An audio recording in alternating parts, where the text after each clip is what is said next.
Hey y'all, Scott here. I finally found a use for that 24 hours of spare time I just had. It's all been building up to this. I'm gonna be God! The first 24-year-old one to be exact. I woke up yesterday and realized God can't die. And I've never died before. So, my first order of business is to bring inanimate objects to life. I decided to buy anything labeled as a toy at Spencer's Gifts, not showing those. I'm gonna give them mortality because, damn it, if you were God, you would too!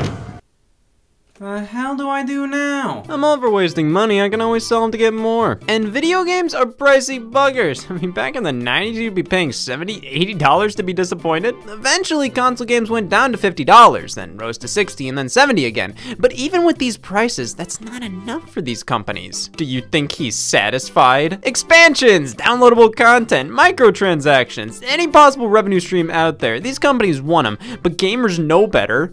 They're gamers! Many players have become well versed in these methods to get more money, so it's up to these companies to figure out ways to mask their money-hungry tactics. Nah, I'm not trying to kill you, I'm just making eggs. And in 2011, something happened that changed the video game industry. None of you would be here without him. Something else happened, and it was the start of a new genre leading to all kinds of possibilities in death. Toys to life. The idea of releasing a game for $100 that's incomplete and forces you to scan figurines sold separately to unlock characters already in the game's files is fucking stupid. Let's do it! There has always been a lust for putting elements of real life into video games, and yep, that counts. Using a camera to insert yourself or your objects into the game world, or even something as simple as character creators, it's just flat out cool, and game designers know that. So, what if you had toys that you could scan into a video game and instantly be able to play as that toy? Great. Ready to die. The developer Toys for Bob had this exact idea, and they applied it to a reboot of Spyro the Dragon. Fans were outraged because Spyro doesn't need a reboot, he already had one 2 reboots ago. See, Spyro is a pretty iconic character in the whole pantheon of gaming, but after the initial 3 games on the original PlayStation, we have nothing to lose. And thus, Spyro's Kingdom entered development until later being titled Skylanders Spyro's Adventure. Oh, that's a slap in the face. Not only is Spyro relegated to the subtitle, he's not even the main guy on the box. It was a smart business decision though, you can't deny that. It was pretty much a brand new franchise, but with Spyro as a selling point for those in the know. It also allowed Skylanders to be its own thing, rather than acting like this was the next main Spyro the Dragon game. Say what you want, but I think they did this in the most respectful way possible. You know, I gotta hand it to you, that was a really nice way to spit on that corpse. Skylanders Spyro's Adventure released on October 16th, 2011 for Wii, Xbox 360, PlayStation 3, Nintendo 3DS, PC, and Mac, with a Wii U version releasing on July 12th, 2013, only in Japan, published by Square Enix. I'm sorry. So, how does this work? Well, first you spend $70, then wait for that return on investment. In the box, you get the game, 3 figures, some cards, and the Portal of Power. I've got a lot going for me, don't I? The portal requires batteries. We plug the receiver into the system, and there we go. I think we're up to this being at least worth $4. So let's pop a Skylanders figure on the portal. You can tell it's a Skylander by its disfigurement. Pick anyone you want, it doesn't matter. All that matters is that you gave Activision money. That's all pretty instantaneous, and the effects in game do give the illusion that placing the figure on the portal ignites some sense of magic, even when I already understand how the tech works. Each figure has a near-field communications chip in the base, or NFC, which allows the portal to know exactly what's on it. Of course, the fun of the gimmick comes from having an endless amount of figures to try this out with. Being restricted to just the 3 that comes in the starter pack, it's like, wow, I can get past the menu. There is nothing you can do unless you put a character on the portal, and once you have 40 of them, you truly start to like it. So allow me to offer you Skylanders figures to purchase separately for only $7.89 per character. And to have access to all that Skylanders has to offer, you can have it all for the price of $225. Okay, well, maybe there's something to this game. Maybe each character unlocks loads of content if this is worth $225. Skylanders is a game where you move forward and beat up enemies. I'll let you sharpen my pencils for $50 less. Skylanders is about the Portal Master. Me! I control all 30-something Skylanders and can swap them on a whim. They're frozen in our world as toys, but through the game we can see them in their world, fighting against the evil chaos. It's a cute way to contextualize the toys to life mechanic, I'll give them that, but at the end of the day, Skylanders Spyro's Adventure is a simple beat-em-up for children. Take that back, all the children say. There's nothing wrong with it. In fact, loads of kids' games are structured exactly like this, and many of them them popped up around this time. There was Disney Universe and Ratchet & Clank All for One. These are beat-em-ups with very simple level designs and controls that can be played via cooperative multiplayer. They're perfect for kids who have thumbs and very little else. I mean, I find these types of games to be a little too simple and slow-paced for my liking, so you're gonna need a gimmick to make it work, and Toys for Bob found it, being wasteful. You know, I'll be honest, I have been slacking off with wasting money lately. I don't think I'm in my prime. I need mentors to teach me how to be wasteful and appreciate a game that wastes so much plastic and money. I was once a chaperone for school dances, but then I realized I was contributing to society. Hi, my name's Jeb, and this right here is a piece of shit. Don't you want to be like me, doing absolutely nothing in life, so there's more or less pressure to perform? Dex Mohs here and I do. We're the Waste Chasers. You're helping us by helping you be more wasteful. From this job, I bought 30 acres of farmland. What are you gonna do with it? We'll waste anything. Your time, energy, people. But according to our lawyers, we can't advertise murder on TV, so I'm obligated to say that we're kidding. Call us now to schedule your appointment. Confirm it by wasting money. This is the Waste Chasers. Do we need gas? No. Let's get some. You work for the Waste Chasers? I prefer the term, we work for the Waste Chasers. How well can you guys waste? Sign this. Why? No reason. You're hired. Alright, yeah. Hey, see your problem? This wall's being utilized.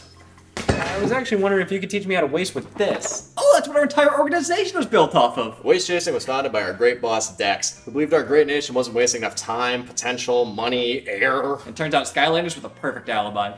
Hey, boss! Can we have some Skylanders? Yes, please. What is your boss, 15? 14, you ass! Aren't there child labor laws? Legally speaking, it's better the child employs me than me employ the child. Well, what do you think? It's perfect.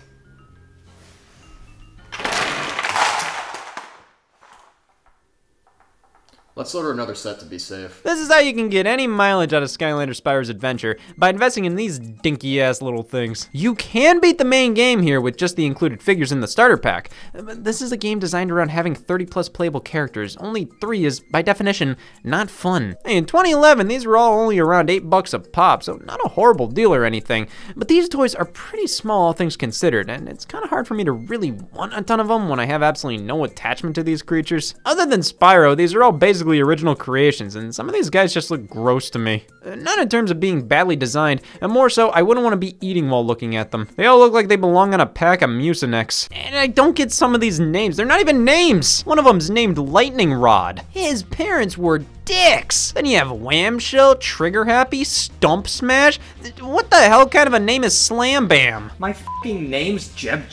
The characters and names are pretty take it or leave it for me personally, and while you can totally just pick and choose your favorites and roll through the game, Skylanders works best when you have basically every character at your disposal. You get up to certain parts where you need a specific Skylander of a specific type. None other can unlock the gate. Oh, well, that's a smart business move and a little bit of a, well, I don't know, discrimination? Then when you die, you can't use that Skylander for a period of time. They have to tap out while you use another figure, and you can't use them for a while as they rest up. So theoretically, you can beat the game with the starter pack, but if you die with all 3 of your figures, you just can't do anything until your toys come back to life, which doesn't happen until either A, you finish the level you're on, but of course if you used up all your toys, then B, wait like 5 hours for the things to recharge. If it were 30 minutes, I think that would still be egregious. Doesn't matter that much though, because the game is piss easy. I wish I didn't have to use that adjective, but hey, just shows they gotta make urination harder. That's just more incentive to buy more figures to have more and more chances to get through the stages. They're not forcing you to do it, but of course that's how an adult sees it. And I'm sure kids thought they needed Ghost Roaster, their life depended on it. We all see the gameplay like this.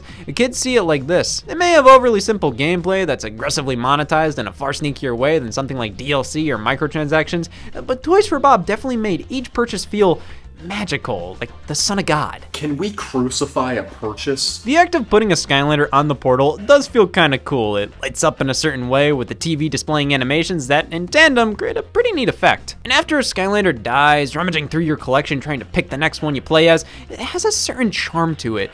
Sure, it's a far bigger chore than just a selection screen, which is entirely what this replaces, but it's kind of fun. You can play the entire game with a second player or battle them in a versus mode, truly the best crotch measuring tool. The game was originally developed for the Wii, with the Xbox 360 and PlayStation 3 versions being ports, which makes this feel great as a Wii game and really sad as anything else. There's something about HD ports of Wii games to the Xbox 360 that just feel like naked mole rats. That 360 version is the only one that uses a wired portal, I assume for some technical reason. The Japanese only Wii U version is pretty rare, probably going to be one of the harder to find games down the line. The 3DS version is completely different. It's a bit more fast-paced and action-y, probably a better game overall, though it's harder to appreciate the figures. Being more focused on portable play, you save a few Skylanders to your system, then can take it on the go, which entirely defeats the purpose of the figures, which had no purpose to begin with. I just find it interesting the game came out on 3DS. They had to create a specific, slightly smaller portal of power just for it, which why go out of your way to do that for a new IP?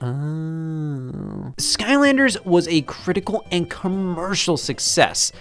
So were carrots. You don't see Dole bragging. I find it odd just how well Spyro's Adventure did in reviews. Lots of 8 out of 10s, which just seems really high for a game so hell-bent on ripping you off. I don't care if you're the biggest Skylanders fan on the planet. That sounds like a military threat. How do you justify the starter pack costing $70? I think because I'm numb to the technology now, I just truly don't see how this is worth that kind of investment. Though people were saying the same thing 10 years ago, but the portal glowed! But all this praise meant this was a franchise worth supporting. They could have just kept releasing new content for this game. They actually released a few figure packs containing new levels to play in, which is kind of cool. Though they decided to follow up this game with a sequel just 1 year later, Skylanders Giants. You guys need some more Skylanders over there? As much as I need carbon monoxide.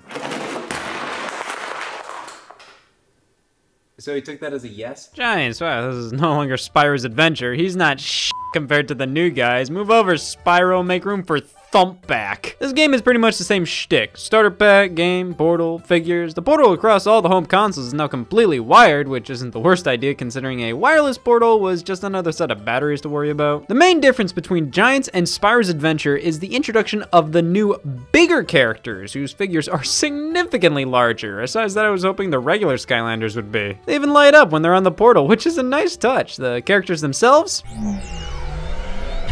Bring the sting!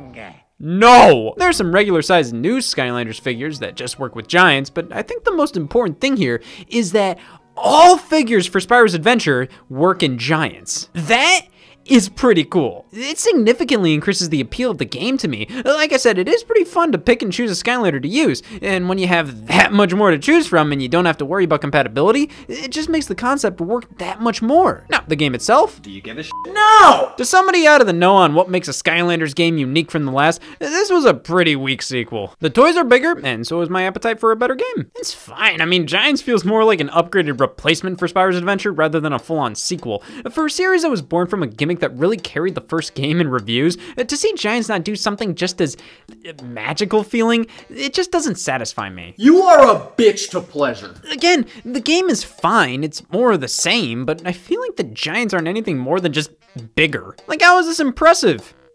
It glows! Giants on 3DS retains the wireless portal, so thankfully that lives on in the form of a Toys to Life game on a portable system. Please think about that. These were strange times. Play this on a bus. I don't think Skylanders Giants is bad. I think it's Skylanders Giants. It's probably a better game, but Spyro's Adventure still takes the cake in terms of being the first to bring this genre to mainstream attention. Giants just feels like an add-on to the first game turned into a sequel. A sequel to such an innovative game in 2011 was basically the same game with bigger toys. Well, if you want to get into wasting, you can't get much more wasteful than that. What if there was one more bigger toy? Stop, I'm on duty. How you guys wasted over there? So much. That's not enough. Well, the first Skylanders for the next generation of consoles, the PS4 and Xbox One, though it's still released for everything Skylanders Giants came out on. Skylanders Swap Force released in 2013 and was actually not developed by Toys for Bob. This time it was developed by Vicarious Visions just to get these games out on a yearly basis. Who better to trust with Skylanders than video game developers? This is something Activision does with their yearly franchises like Call of Duty. You need to keep them coming out every year, but to give each game 2 years in development, you split it across 2 teams. So while Toys for Bob works on the next game, here's Swap Force. Firstly, my God, they upgraded the visuals. It was painfully obvious Giants was built off of the first game, so to go from this to this is monumental. Even on the last gen systems, it's a phenomenal looking kids game, incredibly detailed with great lighting and popping colors. It's great to see that because this series did so well, they actually invested more into the productions themselves to make them better and better. The main gimmick of this game is the new Swap Force figures. You can take them apart and swap their bodies amongst each other, connecting with little magnets, and then when you put the figure on the base, they'll appear in the game with the swapped bodies. That's awesome! This is still insanely cool. The sheer creativity behind this concept just adds to my enjoyment on top of the fact that it just flat out works. This is the coolest, most genuinely creative gimmick they've done yet. The figures themselves are cool to mess around with, let alone the fact that you can pop them on the portal and see them like this in-game. Plus, all previous Skylanders are compatible, including the Giants. The game feels better to control now, which is probably definitely because of the addition of a jump button. Yeah, the first two, you couldn't jump, which I think added to just how slow and simple they felt. I mean, they were all designed around not jumping, but it just feels restrictive. Like, I want to jump, but I feel like the game doesn't trust me. Like, come on, why not have a jump button? This just feels like a waste of the controller. You have all these buttons at your disposal, but now it's being more utilized and doesn't feel like a waste.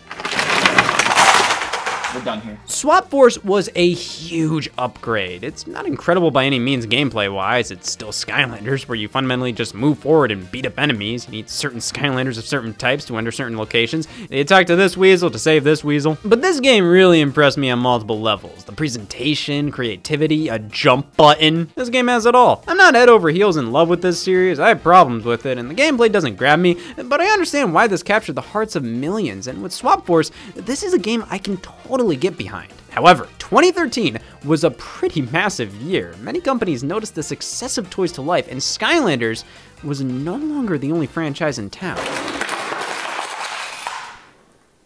He has ears, you know. Disney Infinity, the first major competitor to Skylanders, alongside Pokemon Rumble U releasing that same year. Wow, a Pokemon Toys to Life game? On Wii U? Digital only? Tiny figures only available at GameStop? The game is bad? Some may toss the term missed opportunity around. I prefer the term Pokemon Rumble U. This is Nintendo we're talking about, okay? If they have the opportunity to monetize Pokemon to take advantage of children, well, first they shoot you in the face and then they do that. But when you hear Pokemon Toys to Life, you just kind of expect that to make money. Problem was, Nintendo forgot to flip the switch. This game stunk. It was just a mindless button masher, and that's saying something because I just played 3 Skylanders games. But this one has no actual level design. They're just arenas. The toy functionality was completely superfluous. I think Nintendo just did this to test the waters. If they truly wanted to go all in, they would have incorporated Toys to Life figures with an actual Pokemon game, not where dreams come to die. I should become a lawyer. So Pokemon Rumble U is the 3rd entry in the series, and much like Skylanders, this was all about moving forward through levels and beating up all the enemies. The difference was, Skylanders it's better. I don't fucking know. This is just too simple. I know Skylanders can feel like a button masher, but Pokemon Rumble is a button masher. And instead of fleshing out the combat a little more or giving us better level designs, Rumble U keeps the combat the exact same and removes all the level designs. It's $18 goddamn dollars. Well, the figures aren't needed, but could have been bought at GameStop in these blind bags. You scan them in and can play as them. Upgrade their moves with coins you earn. You can save a certain amount of coins and in-game data, then bring your figure over to a friend's house to play on their Pokemon Rumble U. Joke's on them because they don't exist. They weren't great toys either. They were cool in the sense that the Pokemon Rumble series already represented the Pokemon as little low polygonal toys, but in real life, outside of the novelty, what kid is gonna wanna play with this? They get more enjoyment out of spray painting a Dixie cup yellow. Hey guys, it's Pikachu. I mean, I guess the designs can be kinda cool sometimes, and for $4 a figure, I guess it could be worse. But only being available via blind bags exclusively at GameStop, Activision's pissing their pants. I will say it was cool to finally have a game utilize the NFC technology on Wii U. That was built into the gamepad, so actually, I gotta ask, why didn't Skylanders take advantage of that? The way you had it built in, it would have been a cool extra feature to let you just scan your Skylanders in any way you wanted. God, stop complaining. I'm not complaining, I'm just angry. Pokemon Rumble U stinks. I would be more careful about saying that due to how ruthless the Rumble U community is, but they're just like the Shakers. There's not many of them left. Other companies were attempting the Toys to Life formula around this time as well. Notably, Ubisoft was thinking about incorporating a feature in Rayman Legends on Wii U, allowing you to scan in random things like heart Bart's, Rabbids, Ezio from Assassin's Creed, though the feature was cut. This concept requires a lot of investment and commitment. Without that, you get Pokemon Rumble U. So obviously, if you're a big company with loads of disposable income and a wealth of iconic characters, Toys to Life made sense to try out, hence why I'm gonna bitch. Disney Infinity was announced in January of 2013, and everybody was kind of like, yeah, this makes total sense. You take a concept like Skylanders and you apply it to shit that isn't whatever the fuck, and it's poised to print money. And all these iconic characters in the same game interacting with each other, it's like a dream come true. When the game released on August 18th, 2013, I'm sure everybody thought, damn, the boys together at last? Okay, so Disney Infinity isn't exactly what I think many wanted from a Disney Toys to Life experience. Instead, they tried to do something more unique. Like a tapeworm is pretty similar to a pinworm, but the tapeworm went off to do its own thing.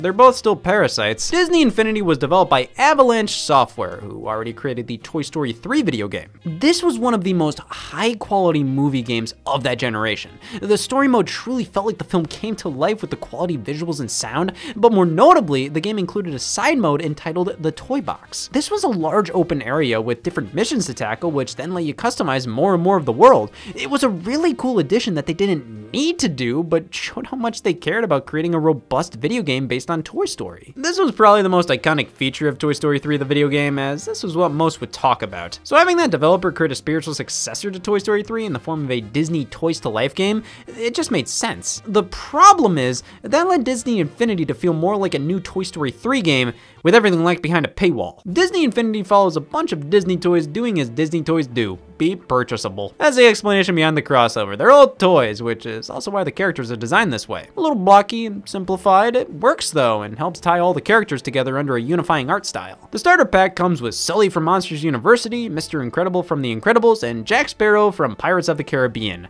Wow, what a diverse lineup. 2 Pixar characters and Johnny Depp. Disney Infinity was already a little disappointing to actual Disney fans, and there wasn't a lot of classic Disney characters at play here. Out of the 29 characters released, over half were Pixar characters, which, hey, are big parts of Disney's brand, but it's not called Pixar Infinity. That would be like if half the Smash Brothers roster was from Fire Emblem. That's a joke. But even then, the other half of the characters, a lot are from Pirates of the Caribbean and from the most recent Disney properties at the time. Tangled, Frozen, Phineas and Ferb, they all deserve to be here. I just think it's lacking more classic Disney stuff, like The Lion King, Aladdin, even just regular-ass Mickey Mouse. We have Sorcerer's Apprentice Mickey, but fucking Goofy has to wait because we just had to get the Lone Ranger in here. Who the hell remembers the Lone Ranger 2013 movie? Wrong answer. I think this was an issue right off the bat. Disney Infinity didn't feel like a celebration of Disney, rather it felt more like a promotional vehicle. Like there's a reason the Monsters Inc. characters aren't from Monsters Inc., they're from Monsters University. The 2013 film released 2 months before Disney Infinity. You're telling me I get a Holly Shiftwell figure from Cars 2 while fucking Goofy's on the sidelines? So the character selection is a little weak and a little too marketing centric in my opinion. A Disney Toys to Life game was obviously going to have some characters involved just because they were in recent movies. I just wish it was a little more balanced. But that's not all, as the starter pack also contains this. What does it do? Cleans a toilet, but very poorly. This is a story mode for Disney Infinity, dubbed playsets. They have this transparent look to them all, and they fit on this portion of the Disney Infinity base. You get 3 playsets in one with the starter pack, each based on one of the included characters, the Pirates, Incredibles, and Monsters U story mode. Each of these are completely separate experiences, meaning they have no effect on each other. They're separate stories based on separate movies, and because of that, you cannot use characters that weren't originally from said movie in that movie's playset. You can't use Sully in the Pirates playset or Mr. Incredible in the Goofy one because fucking Goofy isn't in the game. It's just the characters from the original movies in that movie's playset. Oh my god, finally! Woody and Buzz at the same time? Somebody call Ripley's Believe It or Not and tell them I don't. This just kind of defeats the purpose of being a crossover, being titled Disney Infinity. It's even lamer considering these Toys to Life games were pretty popular as co-op experiences.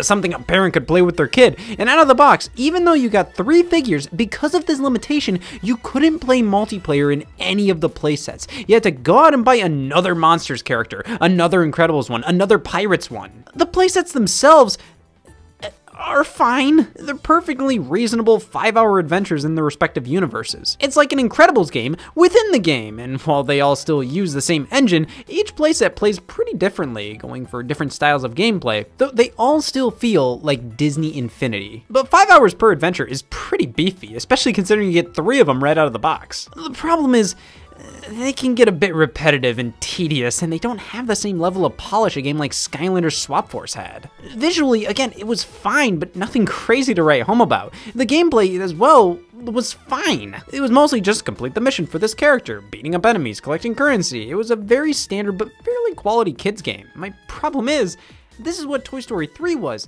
and I didn't need to buy all this shit. Instead of being this epic crossover, Disney Infinity more so felt like an excuse for Disney to make shorter, shittier movie tie-in games and just put them into Disney Infinity. It's way cheaper, you can just use all those assets and that game engine and everything. Instead of a Lone Ranger or Monsters University game, just make a playset for Disney Infinity. And you know what? I don't think it's much of a coincidence that the amount of Disney tie-in movie games went considerably down after Infinity's release. This was more of a platform for Disney games and content, not a Disney game in of itself. I wish there was just one big campaign where all the Disney characters were playable and interacting and everything.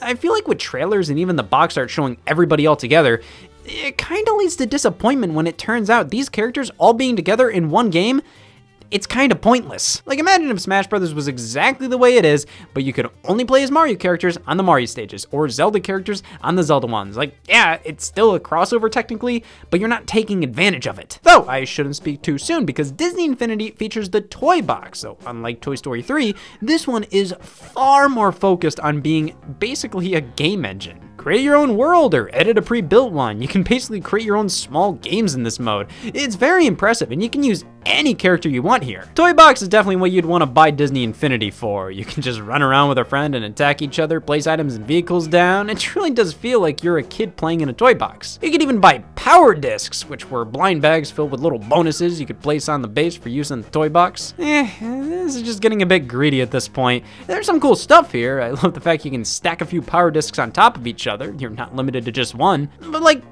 come on. This game costs $75 at launch, and you're keeping a truck away from me? That's fucked up! And because they're in blind bags, you're gonna be stuck with extras, which is just irritating. This game is already ass expensive. Expensive as ass! You're already clogging everybody's living room with these figures, so now you're gonna do blind bags of objects that have no reason to be sold separately? My daughter choked to death on power discs, and to make it worse, they were doubles. Who the hell wanted the circular ones? These just gave your character stat boosts, and it's like, great, because I didn't feel self-conscious enough. The angular ones are way cooler. They can affect your toy box's background and terrain and give you really fun and cool objects, vehicles, and weapons to play with. Numerous character figures released were only playable via the toy box. Characters with no playset in the game, which these felt like kind of a waste. Like, it's nicer in the game, but you can basically only play them in the level editor. Ooh. It just reaffirms my opinion that they should have had one big campaign that all the characters were a part of. I commend the effort of creating multiple campaigns for certain franchises, but it makes the whole experience feel disjointed. They already made a game called Disney Universe, where you play as generic characters solving light puzzles and beating up enemies, all in different Disney worlds, which feels way more to me what Disney Infinity should have been, which is just Skylanders. I don't know, man. I just feel like, unlike Skylanders, this game felt much more like the figures were just unlocking content in the game rather than, oh, we're bringing the character into the game world. Just look at how long it takes for the character to load when you put it on the base. Hello there. Want to come join me for some more fun? Magic! Disney Infinity is fine. I just think the concept of a Toys to Life game with Disney characters spanning so many of their IPs had so much potential. And while what we got was an alright game, I can't help but think something more in line with how Skylanders operated would take advantage of the crossover in figures so much more. However, much like Skylanders, Disney Infinity released on everything it possibly could have. Wii U, PlayStation 3, Xbox 360, even iOS and PC.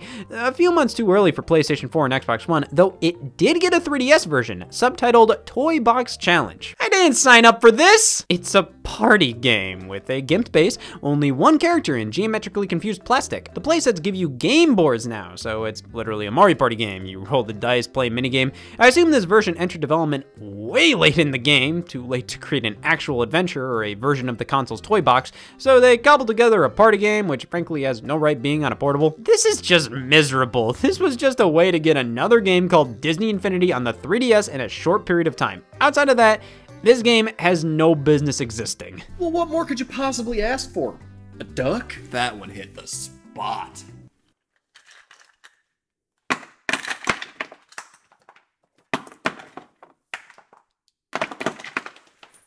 Here. 1 year later, in 2014, Disney Infinity 2.0 released. You know, they had a chance to fix any and all problems I and many others initially had with Disney Infinity. Spider-Man? Instead of fleshing out the Disney portion of Disney Infinity, 2.0 opted to go in an entirely new direction, focusing on Marvel superheroes. I can't blame them, it was inevitable and does make the crossover that much more cool and exciting.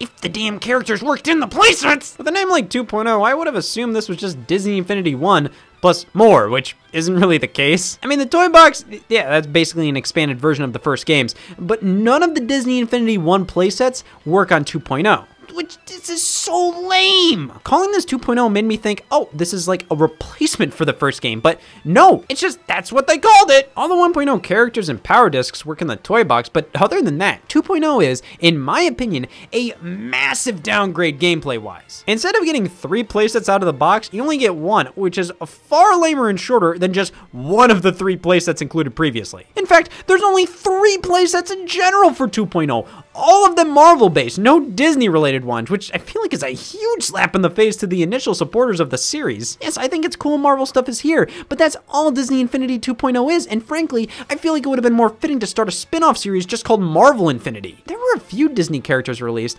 only 11 with 2 being from Big Hero 6, which was a Marvel thing, though they labeled it as a Disney original because of the Disney animated film. And we did get some more legacy characters like Tinkerbell, Stitch, Maleficent, Aladdin, and Jasmine, a duck, a dirty fucking duck, a stinky duck. There was a Disney Originals version of the starter pack, one without Marvel characters if this was all you cared about. This came with some toy box games, kind of a consolation prize if you wanted something non-Marvel to play with. These are some games created in the toy box mode based on Brave and Lilo and Stitch. It's kind of cool considering these were made within the level editor, but it just feels like they didn't have enough development time between games. I mean, only 3 playsets and none of them Disney related. This feels like they scrambled to put together something Disney related to play. On top of that, man, this game just doesn't run that well. I'm on the Wii U version, so f me, right? But the controls just feel laggy. Frames drop consistently. I don't know, man. This is a weak sequel. They made some improvements here and there, like you can get crossover coins in the Marvel playsets, which allows you to play as certain Marvel characters in Marvel playsets that weren't meant for them. That's stupid. I kind of get you want to keep the Guardians of the Galaxy and the Guardians of the Galaxy playsets so all the cutscenes include just the characters you'd expect to be there, or just the fact you'd want to keep the universes pure, but for the love of God, the premise of these games is that they're a bunch of toys. Well, I can at least kind of understand not having Donald Duck playable in the Avengers playset, not being able to play as Spider-Man in the Avengers playset, or only being able to play as Iron Man in the Spider-Man playset after collecting the crossover coins. This is stupid, I'm sorry. The storyline here is that these are a bunch of toys, so why does it matter about keeping the universes pure? I just feel like the design of this game, at its core, it kind of annoys me. Again, it's like 3 separate small, shitty games available as a part of one, but you still have to buy the games in the form of toys. And this all makes sense when you consider that the playsets were all developed by different studios. That was to keep the quality and quantity of content up. But they could have just made a fun game overall with 1 main campaign and a toy box mode rather than 3 separate campaigns that confuse the hell out of me in terms of what figures work where. Oh, I'm gonna use Black Widow in the Spider-Man playset. You can't say I didn't try. Sure, the original characters work in the toy box, but nowhere else. It would have been great if the 1.0 playsets were here so you could just flat out replace your old Disney Infinity 1 game, but no, this doesn't feel like Disney Infinity. Honestly, this game has more limitations than you think. The Wii and 3DS missed out on this game, but Xbox One and PlayStation 4 got a taste of the action, plus a PlayStation Vita release in spring of 2015. This is just funny. Yeah, so that was a huge waste of time. Yeah! Competing with 2.0 was the fourth Skylanders game, Trap Team, developed by Toys for Bob again. The main gimmick this time around was being able to trap and control certain enemies with these things. You pop it into the portal to nab the enemy with a really cool effect. There's now a speaker on here, so it really feels like the trap transports the character from the TV to the portal, the complete opposite of the feeling using the Skylanders invokes. This is another solid entry in the franchise, a fan favorite if you will. I think it does a good job expanding upon the quality that Swap Force instated. I mean, these animations look out of this world. It's obvious so much talent and money is being poured into this series now. Regardless of your stance on the Skylanders, you have to commend just how amazing this looks for a kids game, let alone a kids game in 2014. Outside of that, it's very much just another Skylanders to me personally. I think the traps are cute, though not as rad as Swap Force's gimmick. I have somewhat similar yet less critical feelings about the traps to the power discs from Infinity. Like, the Toys to Life concept can be sorta cool until you start having to buy things that just like, what do you expect me to do with this outside of the game? The figures, you can display those, play with them, but like, what do you expect me to do with this in the real world? But hey, it's another quality Skylanders release. Same consoles as before, plus a mobile version this time around. It comes with a unique portal and its own controller. It's pretty impressive because unlike something like Disney Infinity on 3DS, this was Skylanders Trap Team in its entirety. I can't play it anymore, it is a 7-year-old mobile game after all, but rest assured, I wouldn't if I could. But there's probably a good reason as to why they were able to port this game to mobile. Because they were still making a Wii version. Oh my God! The Wii version, strangely enough, comes with a download code for the Wii U version. So honestly, the best move would have been to buy the Wii starter pack. That way you would have gotten 2 versions for the same price as one. I think this was done because Nintendo leaned heavily into accepting the fact that the only third-party support the Wii U was getting during this time was from these Toys to Life games. They advertised the hell out of these types of games on Wii U, which led them to trying this out on their own. Nintendo's Amiibo worked quite a bit different from the other Toys to Life lines out at the time. Basically, they could make Amiibo for literally any game, any series, anything. In fact, anything that could be right behind you. Can you imagine? Coinciding with the release of Super Smash Bros. For Wii U on November 21st, 2014, Amiibo weren't necessarily a competitor to Disney Infinity and Skylanders, more so Nintendo capitalizing on the fact figures like this were becoming popular. Because Amiibo's in-game functionality was never up to par with the others, the Smash Bros. Was the best use for Amiibo, and even then it wasn't very good. You basically train a CPU fighter, you scan an Amiibo onto the NFC portion of the Wii U gamepad, and its use, functionality, and compatibility changed between games. Not all Nintendo games supported Amiibo, but those that did, I hope you like nothing. Nintendo made it very clear they wanted Amiibo support to be completely optional. You get simple bonuses for scanning an Amiibo, nothing massive. They didn't want to lock major content behind them like Skylanders or Disney Infinity were doing. However, this is very similar to Nintendo's various other stances they took with new endeavors. We'll never charge money for downloadable content. I just shot a kid in the face. Amiibo did go on to unlock pretty substantial content. In games like Animal Crossing Amiibo Festival, they're actively required, much like the other Toys to Life games. But I feel like Nintendo never found a true balance with Amiibo. It always felt like too little or too much. Either it just gave you like 4 coins or an entire mode is locked behind it. The amount of games with Amiibo support is so vast, spanning multiple Nintendo consoles, games published by Nintendo, games not published by Nintendo, throughout so many years, that I don't think talking about the full-on history of Amiibo really fits our current discussion right now. Believe me, I've already talked about Amiibo, and you son of a bitch, I'll do it again. But Amiibo isn't really all that similar to how the others we've been talking about operate. Nintendo focuses on these things being more so supplemental collectibles because that's how all the fans view them. Launching with the Smash Bros. Line was the best and worst thing they could have done. It's great because everybody was interested in Amiibo from the get-go. You have characters from every video game series known to man represented. But then when they were running out of Smash Bros. Characters, Waddle Dee, they struggled for a bit after the boom of popularity with the Smash Bros. Line in 2014. They definitely overstocked various stores with lines of Amiibo that frankly weren't as popular, but as time went on, they figured that all out, and while Amiibo wasn't as popular as it was back then, it's still a fairly consistent portion of Nintendo's business. Enough where they were willing to experiment with crossbreeding. 2015 brought us Skylanders Superchargers, back to being developed by Vicarious Visions. This one's gimmick was racing. Alongside new Skylanders, you could buy vehicles, cars, boats, planes. These scanned into the game just like any other Skylander would, and the game itself featured a standard Skylanders adventure with racing missions thrown in here and there, plus an entirely separate racing mode. This is lame as hell. No kid is going, Dad, I want to be that when I grow up. The game itself is very in line with previous Skylanders games. I have no major problem with the game, but this is a pretty weak gimmick. This doesn't feel creative or innovative, or like they really brainstormed for weeks to figure out what they could do next. This feels like an agenda to sell more toys rather than something magical, which is what you want with a product like this. Swap Force and Trap Team felt like that. The original Spyro's Adventure felt like that, but this gimmick is something you could have done with the first game. The cars are just cars, you just scan them in. I think it's pretty cool you can actually play with them as toys, but I think what made the previous two games so cool was the fact you kind of go, how did they do this? With this, it's literally like, yeah, the same technology in this Skylander is in this car. They're fundamentally the same thing. But of course, the Nintendo versions of this game featured exclusive guest characters Turbocharged Donkey Kong and Hammer Slam Bowser.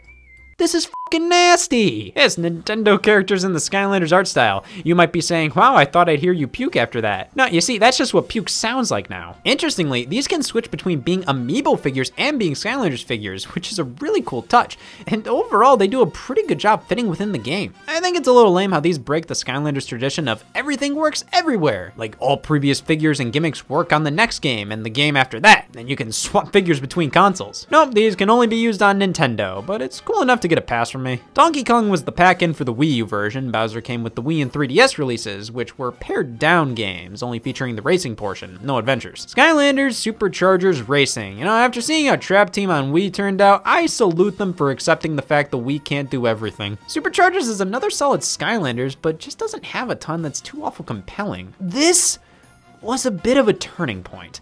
I think many consumers stopped and looked at all of this thinking, is this really worth it? It's just another Skylanders game, and now with a racing portion to it. You could just buy Mario Kart 8 and Super Mario 3D World for the Wii U and get a similar amount of playtime and fun out of those, and that would cost significantly less. This game was where sales started to really decline, and that can be attributed to the gimmick just not being anything to write home about, but also just how many Toys to Life games were popping up. 2015 was the biggest year for Toys to Life series. Oh, Jesus Christ. Guys, I'm suffocating! We can finish the job if you want. Yep, one more Toys to Life series. You got the toys? Oh, I've got leprosy. You think Disney entering the Toys to Life sphere was expected? Try Lego. I think everybody had the idea of like, imagine a standard Lego game, but it's Toys to Life and you scan in the actual Lego figurines. It just made perfect sense. So when Lego Dimensions was announced in April of 2015, the world just went, yeah, no shit. But the way they were doing it, oh God, this had potential. Warner Brothers was going all over the place, utilizing their own IPs, getting the rights to ones that were just out there like The Simpsons, Back to the Future, Portal 2, and making them universes in this game. It was all about being a giant crossover between series that were already popular Lego games, series that had Lego sets, series that had never had Lego sets before. This was just a giant excuse to bring together countless franchises that you would have never expected in a million years to see crossover. Batman, Lord of the Rings, the Lego Movie, Harry Potter, Ghostbusters, Doctor Who, The Wizard of Oz, The A-Team, Adventure Time, Scooby-Doo, Goonies, Beetlejuice, Gremlins, Sonic the Hedgehog. And the game was a typical Lego adventure, much like a Lego Star Wars or Lego Harry Potter or Lego Batman game, but with each level and world from a different franchise. It was like what I wanted Disney Infinity to be, but even crazier considering the diversity of franchises they had under their belt. How did they get up? So Lego Dimensions is half Lego set, half Lego video game. The starter pack comes with Batman, Gandalf, and Wildstyle, the Batmobile, and the Portal base, all needing to be put together. This is one of the best parts of Lego Dimensions, the real-life aspect of having to put the Legos together. I mean, technically speaking, you don't need to, because all you need is the bases the characters, objects, and vehicles connect to. That's what the Portal reads. Without them, these are just regular everyday Lego toys, which is really cool. Makes traveling with them a bitch, though. The other toys you could very easily just toss in your bag and bring them over to a friend's house. Lego Dimensions, after one stomp, it's toast. Some instructions are given with the starter pack, but these packs sold separately, none of them came with them. You always have to go in-game to figure out how to build them, which didn't make much sense to me. These extra packs are just genuine Lego. You have a chance to sell this to Lego Dimensions owners or just people who want the minifigures, but you're not gonna include instructions? So these you don't include instructions for, and you have to access them in-game,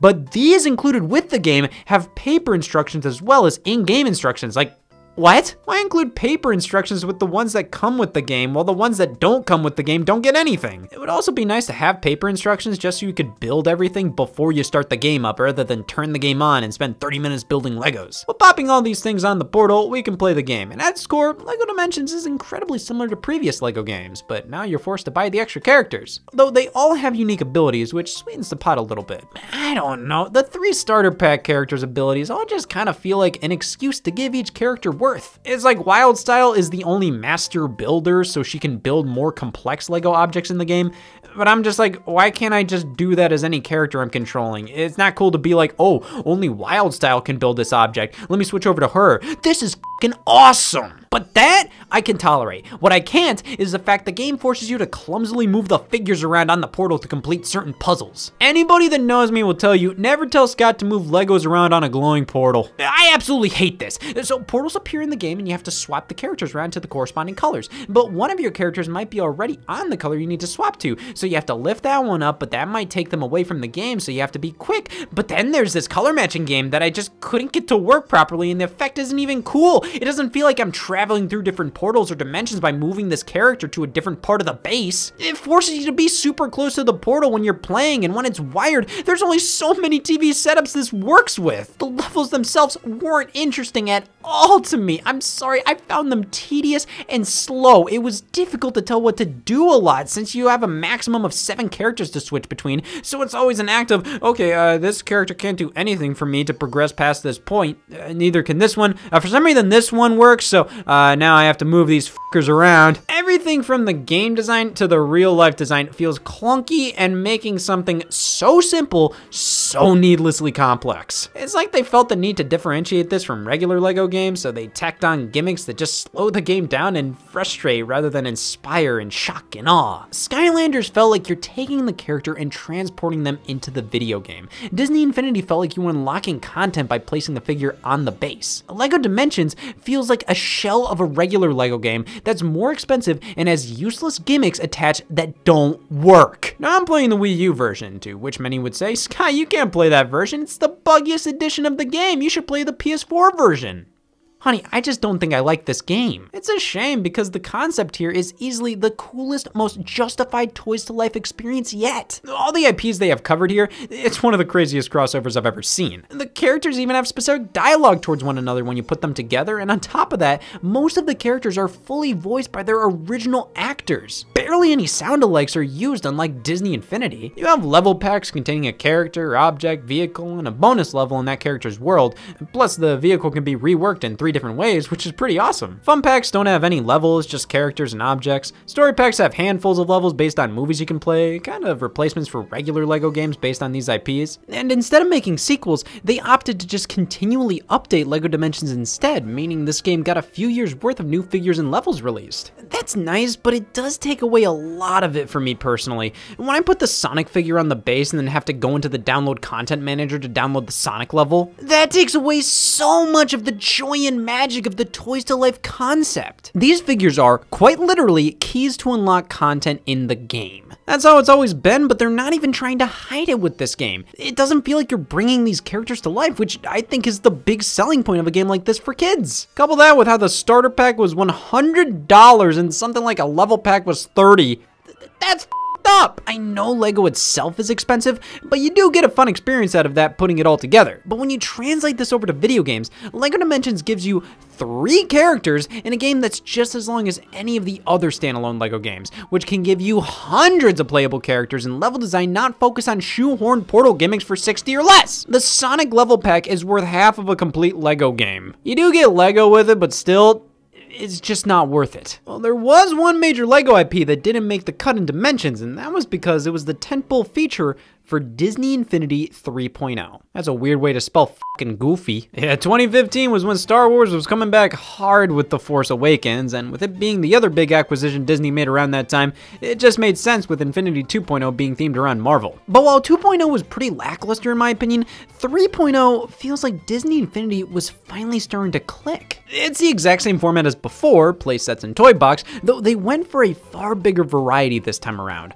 We got playsets for not only Star Wars, but Marvel Marvel and Disney originals as well. They started to dig deeper and offer more classic Disney characters like Baloo and Vanilla Mickey Mouse. It took 3 damn games to get Mickey. The playset's mostly focused on Star Wars, but there was a Marvel multiplayer fighter playset and a couple Disney themed ones, Inside Out, Finding Dory. There was even some Toybox games that were way more fleshed out than the ones from 2.0, like Toybox Speedway, a racing game where you can play as any Disney Infinity character you want. And everything just feels way more polished than before. The Toybox, I gotta be honest, being able to play as any Disney Infinity character from 1, 2, and 3, it makes it so much more fun. I'm kicking Iron Man's ass as Baloo. And you can run around as Donald fucking Duck versus a Star Wars character, add on some flying vehicles and weapons. Disney Infinity 3.0 ain't that bad. I think they put a ton of effort into this iteration and gave it their all. You still can't use previous playsets from older games. I think that's kind of the one thing that stings for me. But 3.0 was set to be a long-lasting game. Instead of developing a 4.0 the next year, Disney opted to release updates for 3.0. You can tell what the newer figures are by the internet symbol on the package, indicating that Baloo is a privilege, not a right. They had lots of plans for this game, and the future seemed bright. Guess where I'm going with this? In May of 2016, from what seemed out of nowhere, just 8 months after 3.0 released, Disney announced their discontinuation of the Disney Infinity franchise. It was shocking because they just released figures and playsets along with announcing plans for future content. Disney Infinity was always a decent success, but not enough to have 6 developers on the project with over 40 figures released just for this game alone. Infinity was ambitious, but not sustainable. Disney wanted it to be a platform, a place you went to get games based on Disney properties, but did that really make much sense? There are over 100 million PS4 owners, and if you're making an Inside Out game, why limit it to an install base of only those who bought the game with Anakin Skywalker on the front? Why limit it to the confines of the Disney Infinity engine and playstyle? Why lock it behind toys when if you just want to sell toys, just sell toys, and if you want to sell games, just sell games? It felt like Disney Infinity wasn't developed as a Toys to Life game at first, but then they forced it into it. But with a game like Skylanders, that felt more genuine. Sure, they were still trying to sell you this junk, but it felt more justified. At least with 3.0, Disney started to package the power discs in regular packaging so you knew exactly what you were gonna get, and the starter pack initially sold for only $64.99, which frankly wasn't that bad. I mean, you were still only getting one small portion of the game and only 2 characters in one playset, but hey, it could be worse. Disney not only canceled future plans for Infinity, but closed Avalanche and Disney Interactive in the process. There were loads of figures and playsets in development that just poof! Starting then, Disney decided to just license out their properties to different developers and publishers, to which we got Cars 3 Driven to Win just 1 year later. Some things must die for some to live. This was a bit of a bummer considering 3.0 had loads of potential. It seemed like things were finally gonna start to ramp up for Infinity. Plus, there were plans for a 4.0 which would lean way more into the crossover element, featuring a campaign of sorts with all the characters. However, it was either that or Cars 3 Driven to Win. They chose what they chose. The company saw that Toys to Life, while it still could lead to success, was a declining market. 2015 had 3 major competitors doing very similar things on top of Amiibo. Customers were justifiably finding that buying these games every year was too expensive, not worth it. Their living rooms were clogged. And these games were fundamentally replacements for traditional licensed kids games. If you wanted to get your kid a game based on a movie they liked or just a child-friendly game in general, in 2015, there wasn't a ton of options if you weren't on a Nintendo platform that weren't Toys to Life. So Disney backed out, leaving just LEGO Dimensions and Skylanders. Dimensions continued to release new level, story, and fun packs alongside content updates for the original game, while Skylanders stuck to their usual format, and in 2016, we got Skylanders Imaginators. Kind of similar story to Superchargers. Well done game, it's just more Skylanders, now with the gimmick of creating your own character with these creation crystals. You save it to them, and now this is a Skylander. You can bring it over to a friend's house, another console version of the game. That's really neat, but much like Superchargers, this isn't really a, whoa, how are you doing that moment? Half of the fun of Skylanders is having the characters as figures, and when you just have a generic thing like this be your figure, it's basically just a memory card at that point, so it's not like the craziest thing in the world. And by this point in the game, it was obvious Disney was right. Toys to Life has declined and wasn't as appealing anymore. The magic was gone as it was milked dry by every company. It was tough to be wowed by putting the toy on the portal and seeing it appear in the game, when everybody else had already done it multiple times over at this point. Skylanders are still the best of the main 3 though. I never care for the gameplay, but my god, I at least have to commend their passion and faithfulness. All the characters, All the gimmicks from previous games work here. You can use the Giants, the Swap Force characters, the traps from Trap Team, the vehicles from Superchargers, even Donkey Kong and Bowser still work on the Nintendo versions. And all of these Skylanders look different from their original appearances. They went in and updated them all with new animations, sometimes models. That is commitment and impressive. Though the Nintendo Switch version, which came out at the system's launch on March 3rd, 2017, it doesn't come with a portal. They decided to just use the NFC on the system, which was something I asked for on the Wii U. But now I know why they didn't do it. The traps and vehicles aren't compatible. Scanning the figures is far more bitchy than it ever was with the portal. It was way easier to just have the portal, pop the figure on, and leave it there. Now it's riddled with menus and button prompts, and this is the worst version of the game. You can still use the Nintendo characters, but frankly, it kind of seems the Wii U version is definitive, as you can use the characters and the vehicles and traps. Imaginators was the last of the mainline Skylanders games during its initial run, and it kind of feels like they almost knew that going in. I know they didn't, as there were plans for more Skylanders Imaginators content and even a game following it, but just the fact that the gimmick is, we're giving you the ability to make your own Skylander. Villains throughout the series are now playable via their own figures. Spyro plays a big part in the intro of the game, which kind of feels like we're coming full circle. They made a Crash Bandicoot figure and level, which is a really cute form of fan service. The figures themselves are huge. They were pretty expensive this time around, but they really made them super high quality. I don't know, this feels like a fitting conclusion to the series. But even if it was never meant to be that, the game sold quite poorly. It was obvious the fad was over. Or was it? Yes. Ubisoft announced plans for their own Toys to Life game at E3 2017, Starlink Battle for Atlas. The crotches on these guys. After everybody else was obliterated, these guys swung into E3 announcing a spaceship game with toys. It released in 2018 for Nintendo Switch, PlayStation 4, and Xbox One, with the Nintendo Switch version coming with Star Fox content, which meant nobody played it on PS4 and Xbox. You connect your controller to this shell, and then connect these different ships and weapons to it alongside this little figure of your pilot. So, this does feel a bit magical, like it's pretty wicked trying this out for the first time. There's no batteries or wires or anything, just snap it on and everything appears in game. Very impressive.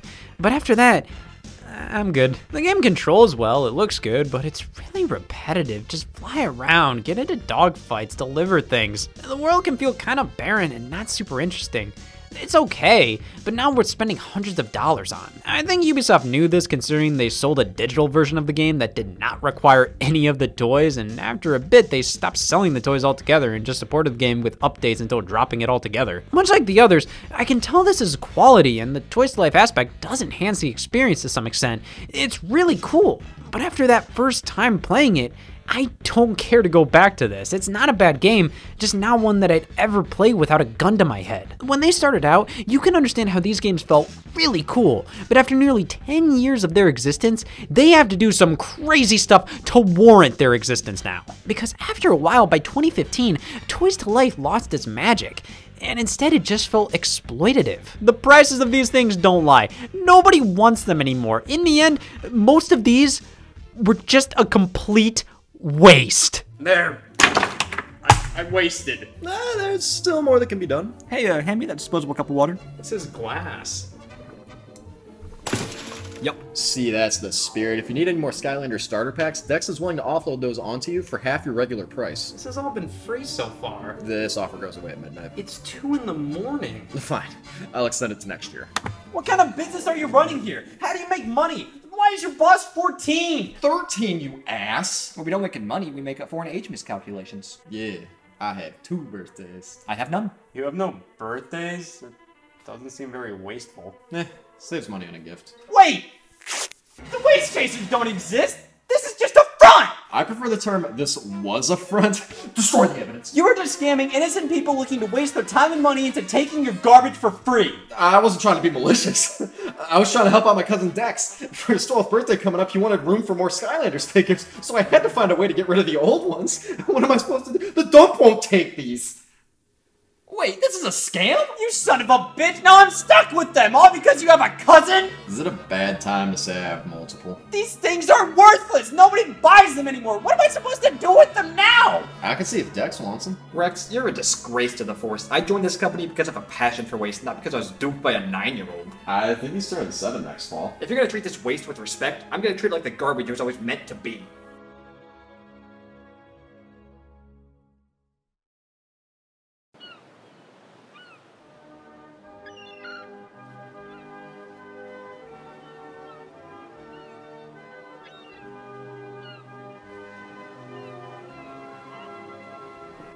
that was a learning experience. The only Toy Select platform I ever got into at the time was Amiibo, and even then it was pretty begrudgingly. But looking back at everything, while these things are rotting on clearance shelves and in landfills for a reason, they still brought joy to millions of players. They were a waste, but they still had some purpose. Oh, technically speaking, they had more use than most regular figurines. One man's trash is another man's treasure. Well, none of these games are necessarily my thing, and locking in-game content from an already overpriced game behind figures sold separately leads to a huge waste of time and money on the customer's end. The Waste Chasers showed me that even some of the biggest wastes of energy on the planet exist for a reason. To exploit young children and give landfills a purpose. Even God has epiphanies.